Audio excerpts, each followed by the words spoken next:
Welcome into another edition of Inside Carolina Noon Dish. I'm your host, Tommy Ashley. That is the man, the important person in the chat. Don Callahan, Inside Carolina's famed recruiting analyst, follower, writer, videographer, photographer. Shout out to Johnny T-Shirt and JohnnyT-Shirt.com for sponsoring us. And before we go any further, let me mention that everybody needs to still be thinking about and praying for, and whatever you do to support folks that were involved either directly or indirectly with the events on campus on Monday. Obviously, it's pushed back the Inside Carolina podcast schedule, but that is extremely irrelevant to those events, and I'd be remiss if I didn't mention it. I happened to be on campus. I was up there with Adam Smith and Jeremiah and everybody else that was covering Mac Brown's weekly or Monday press conference, and we were leaving and saw sort of the response, the LEO response, just absolutely chaotic and insane. And shout out to those folks that handled it, and certainly thinking of the family of the lost loved one and all the students. I have two students up there. One was locked down, one was not, but it's just senseless on a college campus that things like that happen. But that being said, it is the Noon Dish, and we're going to try to get into this. And Don, I'll be freely admit, I haven't thought much about these podcasts over the last few days after that, but we've got a show to do. And today we are going to sort of recap the 2024 and 2025 commitment seasons to date and have a top five. And I'll let you shout out the top five for folks. Yeah. So, first, we didn't get a chance to talk about, you and I didn't get a chance to talk about the MVP because it was 2 weeks ago. I'm going with Jeffrey Polly, who's very active. I don't believe he's won the MVP before, but he's very active. 2 weeks ago, we didn't have a podcast last week, mostly because of the football schedule. I believe Mac was supposed to have a press conference last Wednesday. Is that right? Yes. Yeah, he had a availability last Wednesday, I guess, and that sort of pushed us. And then I think you got some sun, didn't you? Did you get sun? I couldn't tell. I definitely got some sun. And, so last minute sort of thing, my parents and my brother and niece and nephews, all that sort of stuff, decided to do, I guess I shouldn't say last minute. It was a couple months in advance, but go down to Atlantic Beach. So grabbed my laptop, did as little work as I could, still pumped out stories for the most part throughout the week, and hung out there. A lot of fun. It was a 3-bedroom condo with 10 people, which could get really interesting. So fortunately, we don't see each other a whole lot. So you tolerate things a little bit better. But so wait a minute, 3 bedrooms, 10 people. What are the sleeping arrangements here? Who's sleeping on floors, bunk beds? So obviously my parents had the master with their own bathroom. My brother, his wife, and my nephew had the 1 bedroom. My wife and I had a bedroom, but it was 2 beds, so we slept in separate beds. And then so we had a blow-up mattress in the living room, which my daughter and my niece slept on, and my son slept on a couch. So now, fortunately, my kids don't have great sleeping habits or don't have great sleeping habits during the summer anyway. But that was probably the biggest obstacle for them because, they want to stay up late, and then everyone wakes up and then they got to get up. So there was a lot of people sleeping in my bed during the day sort of thing. But it was a lot of fun. You are regular to Atlantic Beach, right? Yeah, love it. Okay. Spent a lot. Where were you guys relative to, you go over, you got the circle in front of you. Where do you go from there to get to y'all?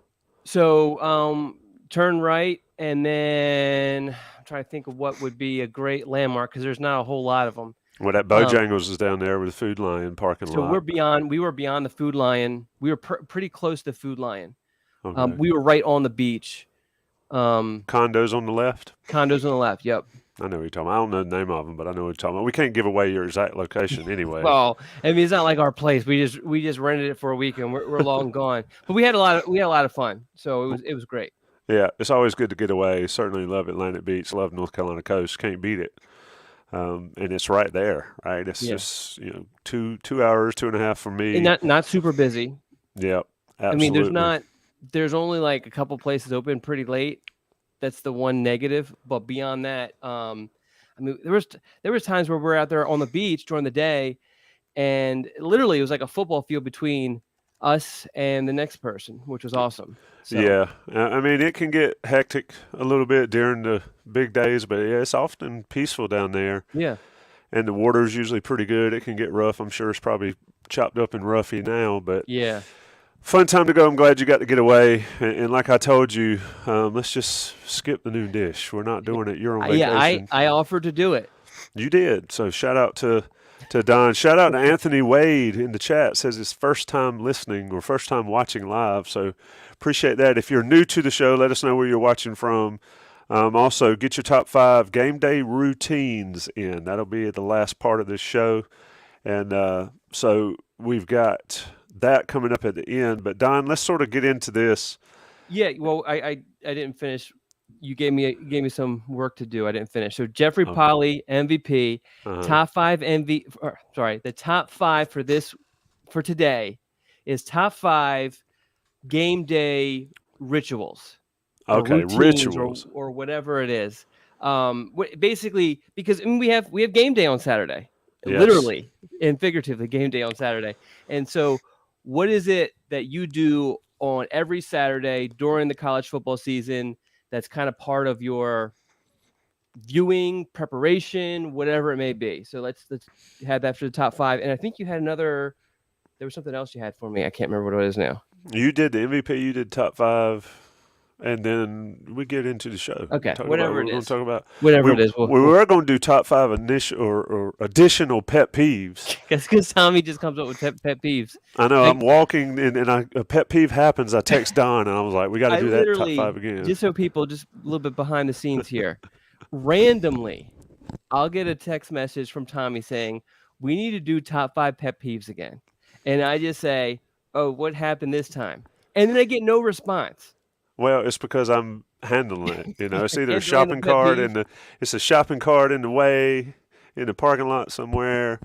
Somebody talking at a concert. I went to a concert last night, missed On the Beat Live. Thank God it was a rock concert. It was too What concert loud did you to go hear to? them. I went to Alice Cooper, Rob Zombie. My wife was there. Really, I was in the Yeah. pit, Don. I need to send you some Oh, pictures. so she has lawn passes for the summer. Oh So yeah, if it you was ever actually Yeah, so if you have, so she goes to almost everything, it was. regardless of what it is. I'll But so send you you a were down in couple the pit. pictures. Yeah, we were like second off the rail, and Did you get injured? no, it was pretty calm there. The dude for Zombie did spray fake blood all over everybody to our right, and I'm glad I didn't get that. But Yeah. it was pretty and it was pretty cool and a pretty chill crowd. It was there's always a few knuckleheads, but people talk in concerts, and that's why I've got this shirt on. It's Mm-hmm. the Bluebird Cafe shirt, but on the back it says shh. It's like don't talk, but it was loud. So yeah, tell her I don't know her experience on the lawn. It looked crowded behind us, but it was quite hectic. I actually posted a couple videos of Zombie on YouTube already, so I violated my rule of not having the camera out at a concert because I was just amazed at the scene. Anyway, Yeah. No, she did get home a little bit earlier than normally, but I think a lot of that was we're still feeling the effects of last week, as I laid out, the crazy sleeping and all that sort of stuff. So I think she was wanting to get to bed. yeah. Well, it She actually ended peeked about in here for a 10:50, I second, think. but was that It ended at 10:50, so it wasn't too late. okay? But yeah, I saw. I was dressed up as Alice Cooper when I was like 7, Oh and then I boy, see him in concert when I'm 52. I mean, seriously, isn't he like 70 something years old? he is old, but he That's rocks crazy. out. And the female guitarist for him is something. All right, what we're going to do today is we're going to sort of, if you're on Inside Carolina Premium, you've probably seen this, but we're going to go over it a little bit. If you're not on Inside Carolina Premium, you need to make sure you get on there. 1, for Don's work, 2, for Sherelle and Sean's work and all that recruiting. And then you got Jason Staples on team stuff. But one thing Don does every week is high school recruits, or excuse me, commitments, exploits on Friday night in their high school games, or their weekend high school games, and Don puts that together for everybody. And it's fascinating to me to sort of have a comprehensive place you can go and look at all of this. And so, Don, I'm going to start. We're going to start with the lone 25 at the moment. There was two 25s. I can't remember the other kid's name. But the lone 25 commitment right now is Bryce Baker. And I've seen some highlights from East Forsyth this year. Mm-hmm. Just talk about what he's done so far this year, and then what you've seen from him. Maybe might affect his ranking at some point. Yeah, so we're actually going to have more stuff on him coming up. But yeah, I mean, he played against Wake Forest Heritage, played against Jack Britt High School in Fayetteville. These are two programs that aren't great this season, but Heritage has, it's not the oldest school, but it has a couple of years of where they were really good program, and Jack Britt has a really good history too as far as how good they are. So he went up against both of those programs. This is a completely new offense, a completely new set of teammates, and throwing for, what was it, 74%? Yeah, Yeah, he's on the completing season is almost. Yep. 74%. He's completing his passes. And he's throwing 58 passes. It's not like he's thrown like 7 passes. For 530 yards, 5 touchdowns, and just 1 interception. It's pretty impressive. They this is definitely going to be a team that's going to go deep into the playoffs, and probably most of their challenges are going to be during that playoff run. But for him to put up the numbers he's putting up is pretty impressive. We also give a shout out to Jim Hawkins. He was at the game on Friday, and we have a cool little photo feature that Jim put together from Bryce's game on Friday. So check that out. You get to see him. The thing too about him, and I saw him. I mean, I've seen him a bunch of times. The last time I saw him was in July. And as he's approaching me, I'm trying to, in my head, figure out who this person is coming up, right? And there was a lot of players that were coming through. And from a distance, I actually thought he was a lineman, because that's how tall this kid is. And that's how much, and I asked his parents, I was like, has he grown? And they said, we feel like he grows like every day. And so obviously, I know nowadays you have shorter quarterbacks playing in the NFL, but there is a premium on size, and height, and so he has that too, and he's just kind of filling out. He looks really good, and the film looks really good also. Yeah, I think for me, I guess I saw Football Friday highlights or wherever I saw them. But first of all, Heritage used to be really good. Jack Britt used to be really good, and Yeah. those programs have fallen off. But for them to wear Jack Britt out 55-0, that's impressive. Yeah, And and he's in Fayetteville, so they made that. I don't know how far of a trip that is. That's a few hours. You go and there, smack the crap out of Jack Britt, and then go home. yeah, times have changed in Fayetteville. Certainly, that's Yeah, another topic. Fayetteville football's really dropped. it's yeah, and it's be interesting to know as to why that has happened. But that's Yeah, for another show, I guess. yeah. So looking at the linemen, you have Aiden Banfield, and I'm just going down the list Don has. Sort of how does one sort of figure out how well a lineman is doing in this, With without laying this, eyes? with the offensive linemen, you can't. So I don't want to ignore them completely. So I put just what their team did. It's what I like to do is later on in the season look at just what the team did as far as rushing and passing and that sort of thing. That still doesn't give you a great picture, because you're typically only signing or have a commitment from one out of 5 linemen. And in high school, one of the big things that coordinators do on both sides of the ball is they know who the better players are on the other team, and they try to avoid them as much as possible. So it's just so hard to judge. I mean, really in general, with offensive linemen, yes, you want to see a good football player, but for the level that North Carolina recruits at, the Power 5 level, you're looking for size, and you're looking for athleticism. You're looking for flexibility. You're looking for all of these things. If they are a dominant player now, that's awesome. You want that. You want that meanness, but it's more of a bonus, because really it's difficult to find huge human beings who move really well. Yeah, and that's why they are a premium on the recruiting trail. They're a premium in the transfer portal this day and age and in college. So, just looking down your list, you got Rosinski, offensive lineman. His team's 2-0. Norwood from East Randolph, 1-1, and all those guys. Masterson. I don't want to leave anybody out since I'm going down the list. I mentioned Banfield, Desmond Jackson. Those offensive linemen, like Don said, have put together something a little bit later in the season, seeing how well their team offenses were. So, one interesting guy, and people are already calling for a certain person in the chat. Well, we're going as relatively close to alphabetical as we can. But I want to jump out of line since I can do that. Michael Murdinger, Fort Lauderdale Cardinal Gibbons High. Don, what you think?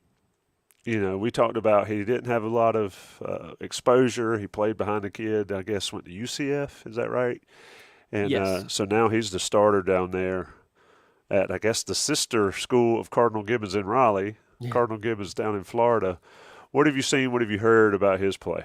Yeah, the funny thing is, and actually, Andrew Ivins was the one who brought this to our attention when we had him as a guest. I guess it was a couple months ago. There are only, I believe, and I did look it up, but I could have missed it. But I believe there are only 2 Cardinal Gibbons high schools in North Carolina and probably the world, and those in the United 2, States. yeah, and those 2, yeah, in the United States, and those 2 played against each other over the weekend, and yeah, I mean, and we know, being in North Carolina, Cardinal Gibbons, they've won a state championship recently. Very good program. Slowly kind of established themselves a little bit as a power, as an in-state power in Raleigh, obviously. And so for Murdinger to complete 64% of his passes, 3 touchdown passes, 263 yards, that's a hell of a start to his first season as a starter at the high school level. Where So was it? Where was that game? it's a good question. I feel like it was down in Florida, but I can look that up though. Yeah, my bad for asking a question I didn't give you a heads up on. But it was not in Raleigh, or if it No, was, it sort of went under the radar. yeah, I feel like it was in Florida. Let's see here. Of course, it doesn't have the location. While you're looking up that, Peter Pazanski, defensive lineman from Tampa, Florida, couple sacks, 4 tackles for loss, forced fumble. His team won their It was in first game. Florida. It was in Fort Lauderdale. So awesome for those kids on the Really. Raleigh version of the Cardinal Gibbons to get that sort of experience to travel that far for a game. And really, it was 28-21.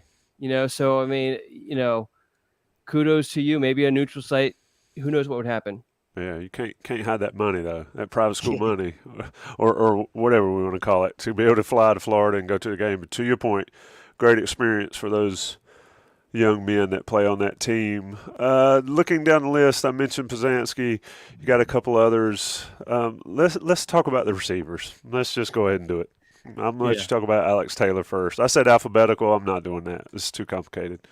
Alex Taylor, Don. I know that another one we'll talk about in a minute is getting some serious praise and serious attention. But Alex Taylor's game, what have you seen from his numbers so far this year? Yeah. So considering the expectations, they're kind of disappointing, to be honest with you. I mean, last game, 3 catches, 87 grabs, which is very good. But this is a 4-star guy, a guy who I had number 2 in the state. The game prior was a big game against Mount Tabor. Another one that Jim Hawkins did a photo feature on, so definitely check that out. I think he had just 1 catch, maybe 2 catches. Yeah, he had 2 catches, and one of them was like a 19-yard touchdown, but didn't have a whole lot of. So on the season, he has 5 catches for 114 yards and just a touchdown. And you consider what you have. You have a legit quarterback. You have someone else who can take some of the pressure off of you, and Terrell Anderson, who's committed to NC State. So yeah. I mean, it's to be honest, I expected a little bit more out of him. So we'll let's see if he can can bounce back a little bit. It is a long season. Keenan Yes. Jackson's another guy, is the second of the three receivers. Just sort of his game. We've talked about how he's the possession guy of Hmm. these three. What type season and what type expectations do you have or have you had for him during the season? And it looks like, I mean, if you're scoring a 99-yard touchdown, I don't care how you get it done, Yeah. and you're outrunning everybody else on the field, and we're calling this guy a possession receiver. Are we wrong? Are we missing something, or everybody on the other team just slow? Yeah. So Weddington is just incredibly loaded. It's ridiculous. I mean, and they have younger guys that are telling me about that are going to be just as good. It's crazy. But Jackson actually, I had a buddy. Well, I had a buddy at the Weddington game, and he mentioned that Jackson looked super impressive. It was really impressive with after the catch and that sort of thing, and his route running and all of that. So that's really good to hear. And you look at his numbers. I mean, 10 receptions, almost 300 yards, 2 touchdowns. You know, high school receivers aren't going to get a whole lot of balls, to be honest, relative to college and NFL. So you can't kind of compare it to that. But for 2 games, that's an impressive stat line right there. Yeah, I mean, 10 for almost 3 bills and a couple touchdowns on the season. And then there's Jordan Ship, and he's gotten as much exposure as any high school kid around here I've seen in a while. Just what have you seen? From looking on the outside looking in, I don't think we can say anything close to disappointment. He's been fantastic so far. Yeah. And another game that the famous Jim Hawkins was at was the opener in Bank of America Stadium against who was it they played? Northwestern Rock Hill, which is a South Carolina powerhouse. And Ship just absolutely, let me pull up the numbers. He just absolutely lit it up. 13 receptions. 13 receptions. This is one game. This is not 2 games. 13 receptions for 234 yards and 3 touchdowns. The 13 receptions is super impressive. The touchdowns, while impressive, there's a lot of ways you can kind of explain those on the high school level, but the 13 receptions are super impressive. And then this past weekend, caught 5 passes for 95 yards and another touchdown. I've seen a lot of stuff. One of the Michigan sites put out a story about, I guess they were there because obviously Jaden Davis is the quarterback of Providence Day, and they have a wide receiver committed, Channing Goodwin, on the opposite side.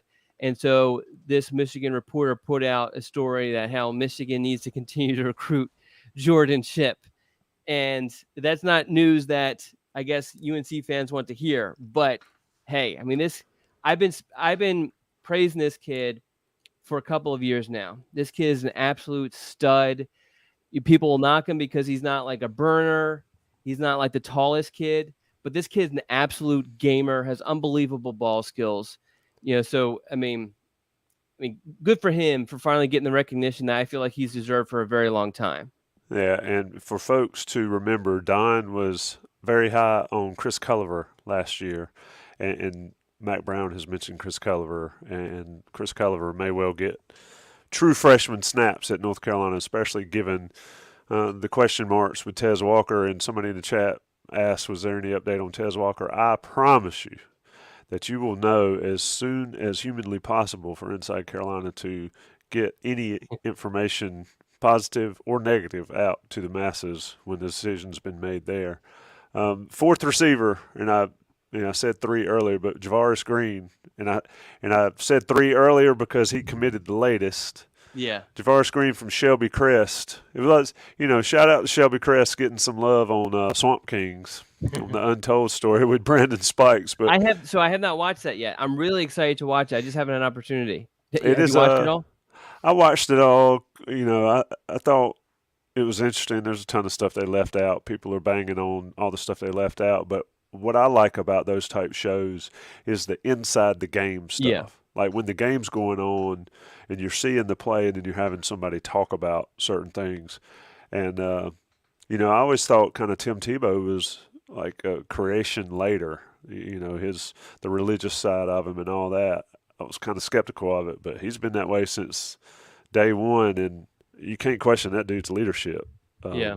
It's a little interesting how they did him. Go watch it. It's worth the time. It's what, three Yeah, hours long, 4 hours it's long. definitely on my my to watch list. But you know what it is now? It's like college football's on, and so or college football's about to be on, and so yeah, my time availability kind of shrinks a bit. Yeah, and they talked about all the stuff left out. I mean, Aaron Hernandez has got his own documentaries. They got like Yeah, 3 or 4 on Aaron Hernandez, so I didn't need to hear about Aaron Hernandez in that one.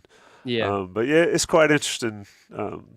But I eat that kind of stuff up, like the inside kind of stuff.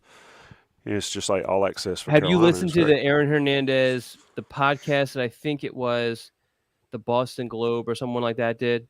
I didn't. I don't think so, but I I watched. There's at least 2, maybe 3 documentaries, series, okay. and all that I watched. Yeah, I So listened to that. I felt like it was the best one, and they had the brother talking a bunch and made sense of a lot of the stuff kind of going on, but yeah, which is really sad. But we don't need to get on into all yeah. Well, that. the last thing I'll say about that is a lot of fans don't want to know how the sausage is made in any college athletics. It's Florida's the extreme for sure, but I mean, there's plenty of Well, untold stuff the across the country. unfortunate thing is that there are 2 ways to be really good at football in particular. One, you just work your absolute ass off, and obviously you need some help physically, with your genes.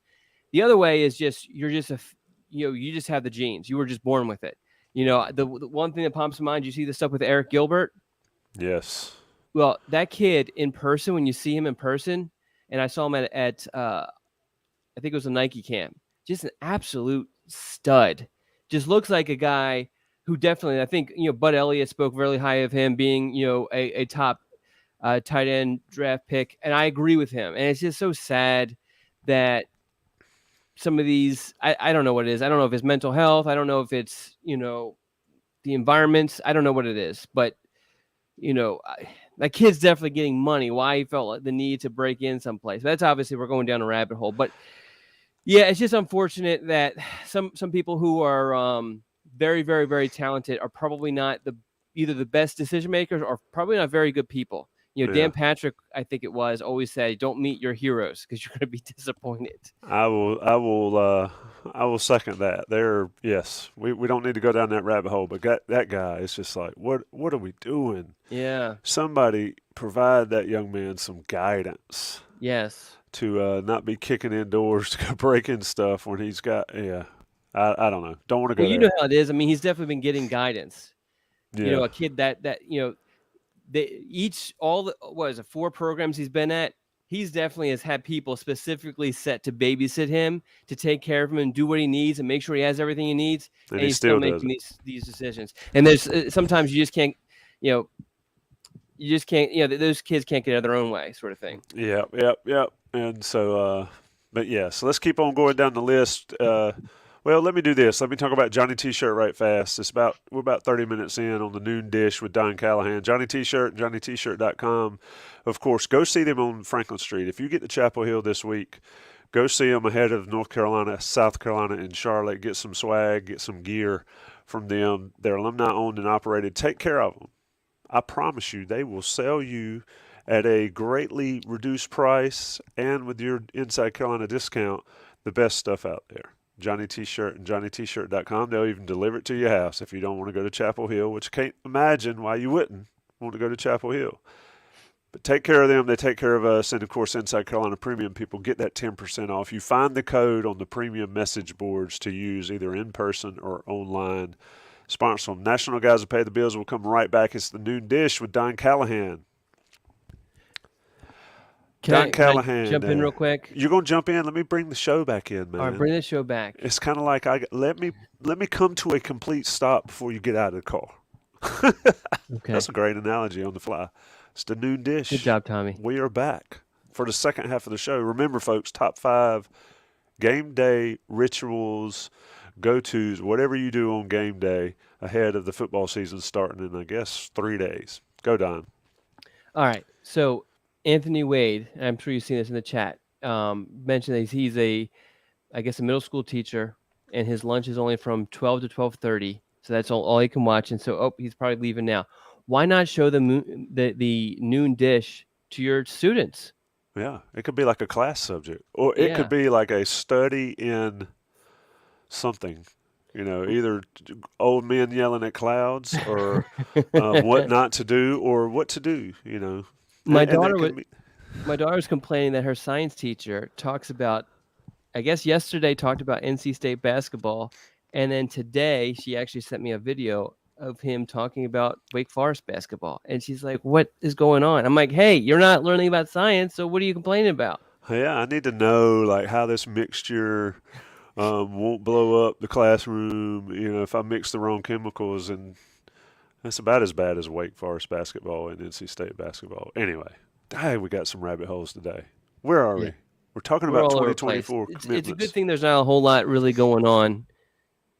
So, This is what George Jenkins. I don't know if that's directed towards like right now. It's a good time for nap, or after the show. or maybe he's talking about the middle schoolers. Yeah, 12 to 12:30. So Anthony Wade, I'm gonna go ahead and tell you, and he's already dipped out on us, but he'll hear this later. I'm gonna go ahead and nominate him for the MVP Okay. because A, he's a school teacher.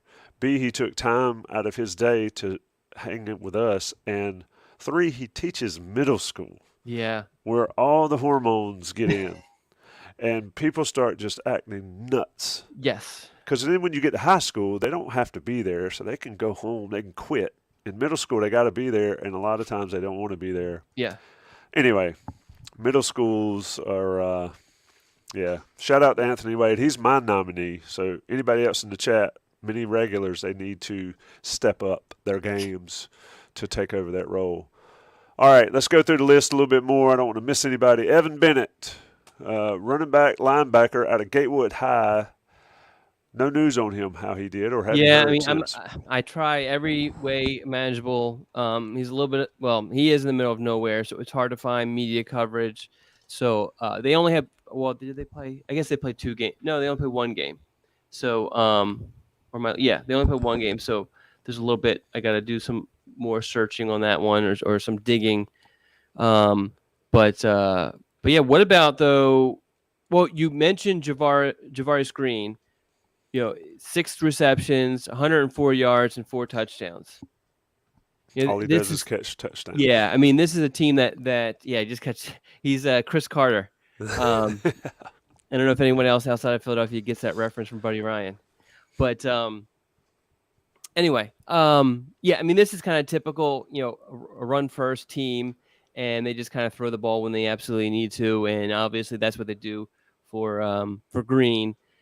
So impressive numbers. But the one I wanted to point out was Devion Goss had his first game against St. Francis Academy in Baltimore. So this is a team loaded with really good players. This game was on ESPN. If you had a chance to throw it on, and if you have the ESPN Plus or whatever, not to give them a plug or anything, you can usually go back and find the game and throw it on again. But 2 rushing touchdowns, 176 yards on 17 carries. I mean, this is definitely a guy who, if he does what he needs to do, should be in the rotation for North Carolina in the next couple of seasons. Yeah, and he had a fumble early in that game. And then did you catch that game? I saw a little bit, and I saw the Okay. fumble, and I was like, I'm jinxing it. So let me do something else. And then I come back to it, and he's gone nuts. Yeah. It's kind of like I turned off the Little League World Series in the 5th inning. And then they hit the home run. And then the other team hit the home run to tie it, and then California walked it off. Once upon a time, I was good at timing it up and catching everything live, but those days are over. Zion Ferguson's is a commit that North Carolina got after a decommitment from LSU. His team's 2-0. They won some games. He got an interception for a touchdown. Khalil Conley, Christ School, they've struggled, at least in the win-loss column. Why is that? Did they just play high-level competition? Yeah, so they because there's not a whole lot of private schools. Well, the state of North Carolina doesn't have a whole lot of private schools, period.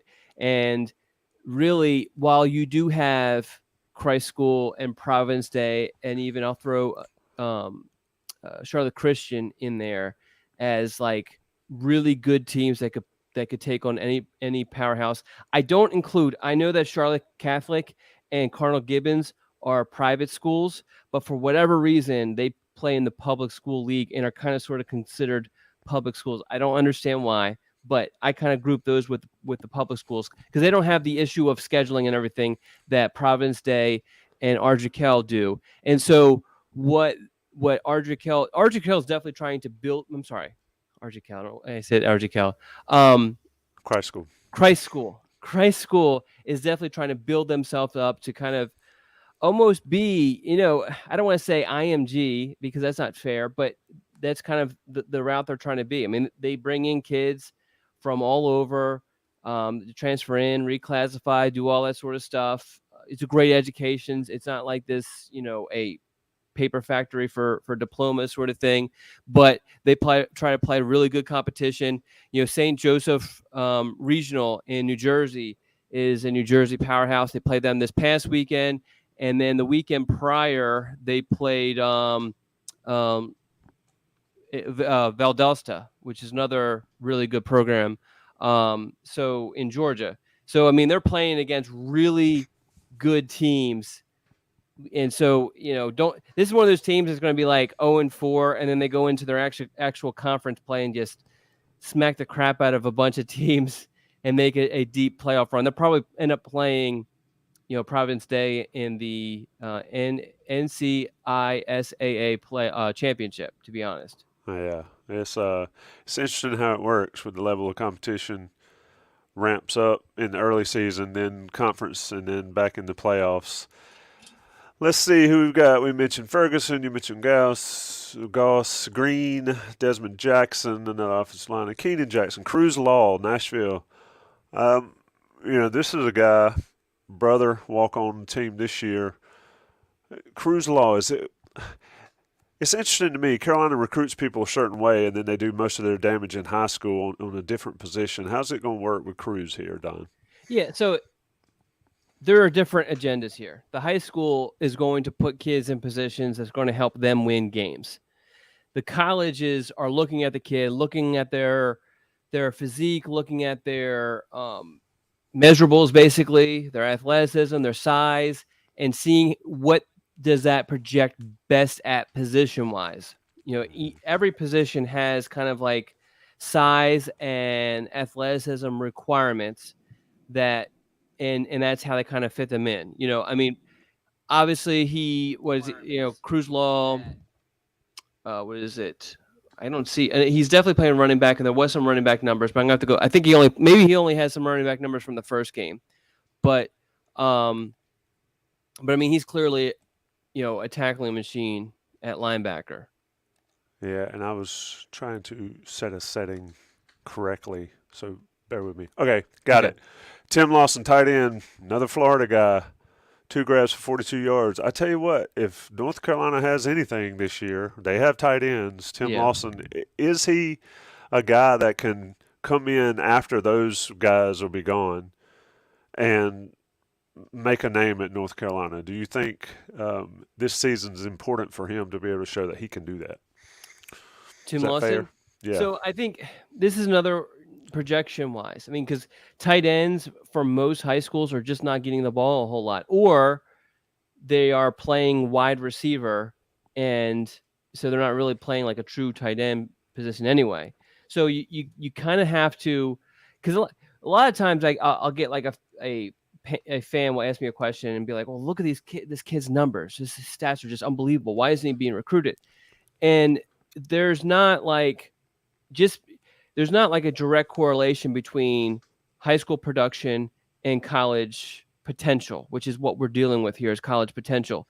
And while, yes, there are, Jordan Shipp, really good numbers, and I expect him to be a good player. There are plenty of players who don't put up great numbers because of the offense or the defense that they're in, their teammates, their who they play against, that sort of thing. Maybe they're not put in the best position. Look at Murdinger. He's playing. He didn't start until his senior year. I mean, there's a lot of situations that kind of will hurt players' production, and that's why production is really not something. When you look at it, it's definitely a data point for sure, but it's not okay. This kid's a really good high school player, so he's going to be a really good college player. Just the same as a really good college player might not be a really good NFL player. I just saw Bailey Zappi was cut by the Patriots, and what was that, 2 years ago? Just absolutely lit up the scoreboard for was it Western Kentucky? Hilltoppers. Yes. Yes. So anyway, it doesn't always connect. Yeah, it's sometimes you just top out in high Oh, school. we have someone from Belgium. Did Where? you see that? Did I miss that? Dustin Duke. Oh, Dustin, Dodd. Dodd, are you seriously watching this live right now? I can't believe I hadn't got a text. Dude, you got better things to do than watch us live. So you knew this person? Yeah. Who is it? That's our tailgate crew. Dodd and Coulter and all them. You need to come hang out at the game one time. Those dudes. I'm never invited. I'm going to say something nice because I know Boss is probably listening. That crowd is as nice as it gets as far as they'll give the shirt off their backs for you to have a good time if you come to the tailgate. And they'll throw hats. They'll throw Inside Carolina hats at Eric Church and everybody else. What time's the tailgate stuff? Tailgate stuff in Charlotte's at 4. It's 3 hours before kick. In Charlotte, we start at 4:30 to 6:30 at Frothy Beard Brewery. But when we're in the Bowls lot, we start 3 hours before the kick and all. But we start tailgating well before that. I need Don Callahan. I need a Don Callahan sighting. Well, the problem is that's right where it's prime time where I'm working or whatever. So I might be able to drop by. You can swing by. So you do 3 hours before kickoff every single game? Yes. During football season, 3 hours before kick, we run for 2 hours. Once we're done, and we're going to try to do them on StreamYard this year from on site. Help us all. But then the Learfield or Jones and all them pick up that 1 hour before kickoff, so we can shut it down and get to the game and all that good stuff. But yeah, we're doing it in Charlotte. So folks, if you're listening here and you're in Charlotte, 1200 South Graham Street, Frothy Beard Brewery, support them as well because they are allowing us to do our show for the third time in their parking lot. The brewery's changed hands several times, but same spot. It was a great time last year before the ACC championship game. It was an okay time before the Mayo Bowl but not such a good outcome. But it should be a fun time. It's supposed to be beautiful weather, too. Once this hurricane, Idalia, gets out of the way and clears out the weather here in North Carolina. And somebody from earlier said they're in the panhandle of Florida. So shout out for joining us, as y'all are probably getting it good. Yeah, I have an aunt and uncle that live around in that area.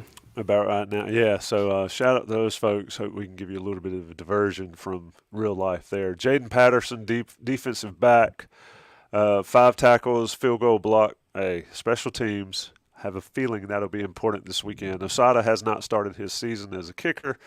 I mentioned Pazanski, Rosinski, Jordan Shipp, of course. Curtis Simpson, Kings Mountain. Speak to him a little bit, Don, as we sort of wrap up this section. We're getting close to the end of the 24. Curtis Simpson. Yeah, really good numbers. Good sack numbers. So the year to date statistics, I try to make sure that comes from the football program in some shape or form. And a lot of times, and I try to publish this before noon on Sundays, just because then before the NFL games, usually, I know there's no NFL games now, but there will be in a couple weeks. And I don't always get the official, I call them official stats by that point. So I usually will rely on either the recruit or a parent or whatever to kind of give me the numbers beforehand.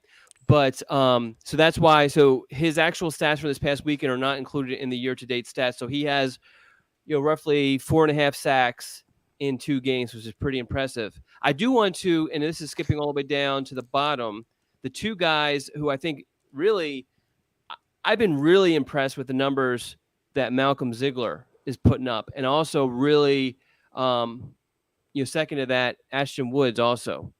Yeah, I was going to tee you up for Ziegler since he's around the corner from you Yeah, there. and they're playing my kid's high school this Friday. Nice. Well, let me mention Jalen Thompson, DB. Not many stats. Ryan Ward, season hadn't started yet. Tyshawn White has got couple or 3 catches and a touchdown, 3 tackles. Ashton Woods has been decent this year so far. Before we get to Ziegler, I want to say if you're a high school coach or someone tied to these commitments that we're talking about, hit Don up with their stats or tell the coaches that we don't have the stats for. Hit them up and let us know so we can publicize them. Carolina fans eat that stuff up. They want to hear how the next crop of North Carolina football players are doing on the high school level. So make Don's job easy and hit him up so he doesn't have to go beg for stats. That is a great way to get not only your player or your son or your high school's star some press, but we'll talk about him here on the Noon Dish. Don, talk about Michael Ziegler. He has been good this year. Yeah, so I think he has scored 4 touchdowns in 3 different ways. He recovered a fumble, which he actually forced, recovered it, scooped it, scored. He has 2 rushing touchdowns, and then also I believe he has so he has a 70-yard touchdown reception also. So, these are the things that you kind of look for. That sort of versatility to do a lot of different things. That those sort of kids end up being really good college players because versatility is just so big. And so obviously this is a kid who's going to play safety at North Carolina, but the fact that he's just a playmaker, really. I mean, you want playmakers, and this is what a playmaker looks like. This is what a playmaking safety looks like on the high school level, because they're not playing offenses that are throwing the ball that are sophisticated like the college offenses he's going to see in the ACC. So this is how he can kind of show, hey, I belong there. I can make plays. Anytime I'm in that sort of situation, I'm going to make a play. So this is what's kind of sort of transferable to the college game right here. Yeah, and you sure it's going to be in the ACC? I mean, North Carolina ACC, is that a thing? No, that's another rabbit hole. We're not going there. That is another rabbit hole. I did not want to insinuate he might not be at North Carolina. I was insinuating that North Carolina may not be in the ACC one day. Wishful thinking, I guess, for us. Don, anything left on the high school commits before we get to the top 5? I don't want to run past an hour here because if you're on the message boards, I have 2 other shows today. So I need to get some water and get right into it after this non-live show. Yeah, I think we covered everything. Barnes. I think we covered everything that you were talking about. I'm glad you talked about the tailgate stuff because I did have questions about that.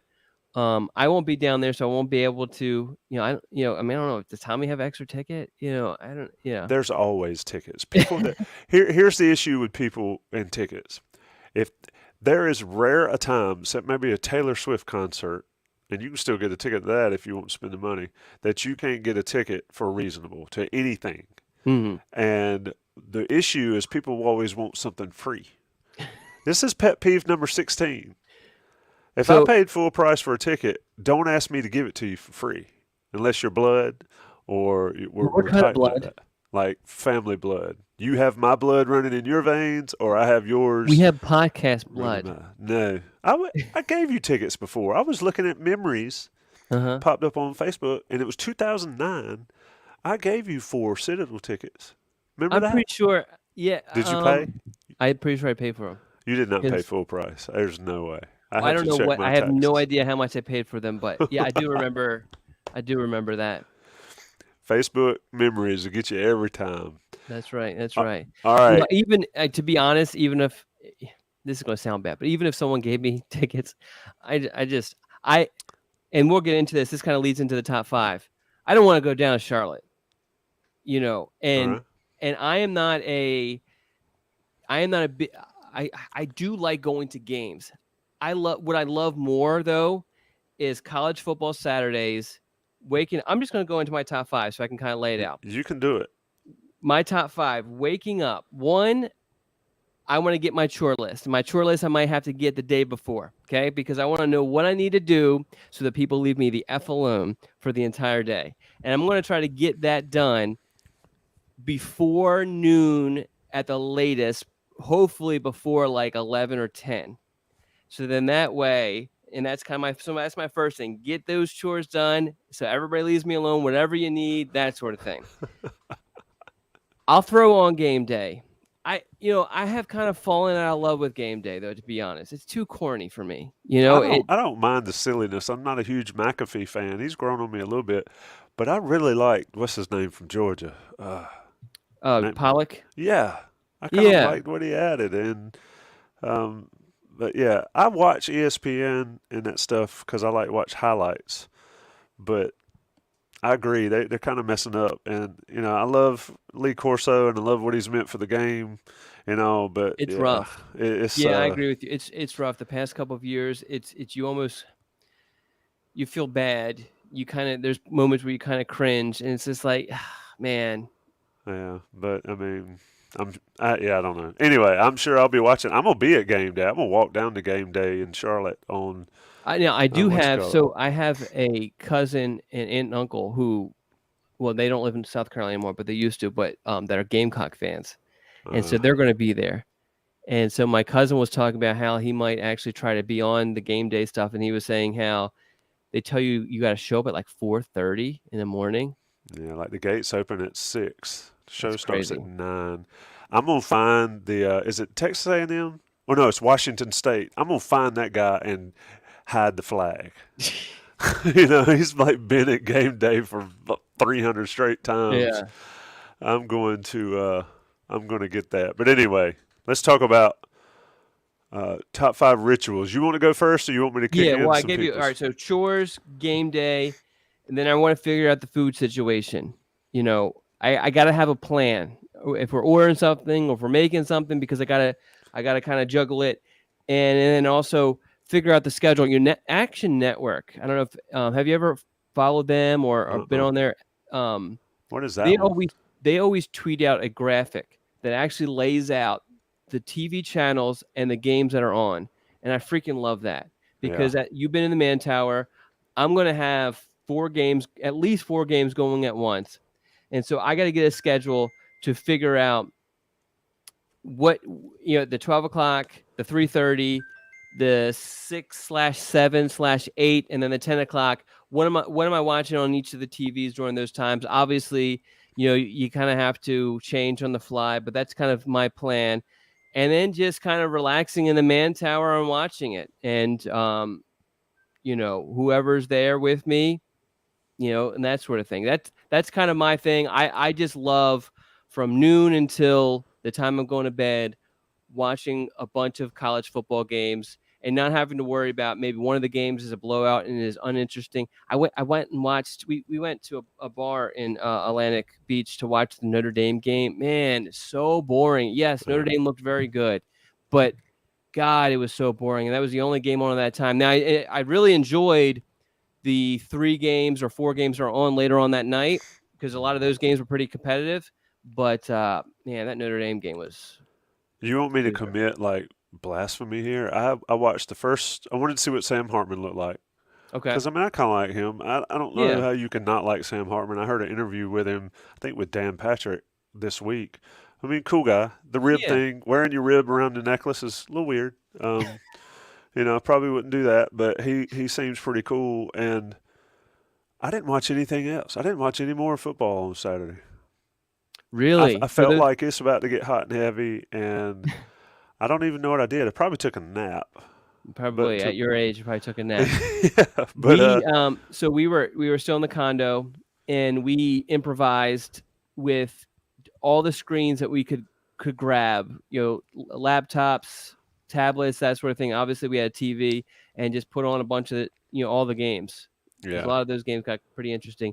Sleet Rat. I This gr- is this is exactly what I do. I put it on and do my stuff. So about 9, because I'm still probably doing my chores at 9. I put it on. I think the garage is gonna be my big to do on Saturday. So I'll probably pull the TV out. I might actually, depending on the weather, I might actually hang out in the garage for a little bit. The Yeah, problem is most of the games are on noon and 3:30. yeah. You know what I used to do, and What's we that? need to get to everybody else's.